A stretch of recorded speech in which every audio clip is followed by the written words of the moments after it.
Guys finally কিন্তু আমাদের এই যে ঝুরা মাংসের খিচুড়ি আমার ছোট বউ রান্না করছে।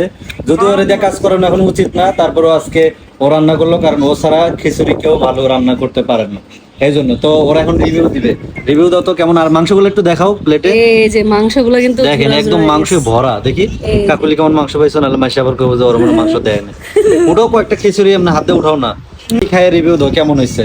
কাকুলি রিভিউ দেখ, কারণ তোমারটা তো তুমি ভালো কইবা। কেমন মজা হয়েছে? অনেক মজা। লেবু টেবু চিপ দিছিল নাকি এমনি? মজা।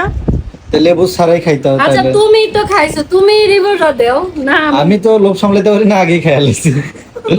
কারণ ওদের পালা দেখি কি করে। তুমি কয়বার খাইছো? কেমন হয়েছে কও? কয়বার নিয়ে খাইছো? মজা হয়েছে অনেক। অনেক মজা আমি হয়েছে। 2বার খাইছি এমনি। আমার সত্যি হলো বেস্ট। আমি মানে ভাল লাগছে প্রথম একবার, আবার নিছি, কিন্তু আমার এমন গরমটা দিছে আমার মুখ পুড়ে গেছে, যে ফোসা হালকা উঠছে, পড়ে গেছে।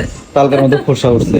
মানে এক্সাইটেড ভাবে নিয়ে নিছিলাম তো মুখে, পরে জোরে জোরে আস্তে আস্তে খাইছি। কিন্তু আমাকে হলো ফু দিয়ে তারপরে খাওয়াইছে। অনেক So, আমার তবে মুখটা খিচুড়িটা পুরাইলা। আমি ভাবছিলাম কি যে এটাতে তো বেশি মশলা দেয় না, আমি অনেক টেনশনে ছিলাম যে কেমন না কেমন মশলা কম। তবে আসলে মশলা ছাড়া জিনিসটা বেশি মজা হয়। আমরা ভাবি কি হয়তো মশলা দিলে বেশি টেস্ট, তবে না, মশলা কম হলেও টেস্ট মোটামুটি অনেক ভালো। মজা হয়েছে। এর পরের বার আমার সতীন ওই যে কি কয় ঘি দিয়ে যে বানায় পেশোয়ারি পেশারি পেশোয়ারি বিফ রান্না হবে ইনশাআল্লাহ। ইনশাআল্লাহ।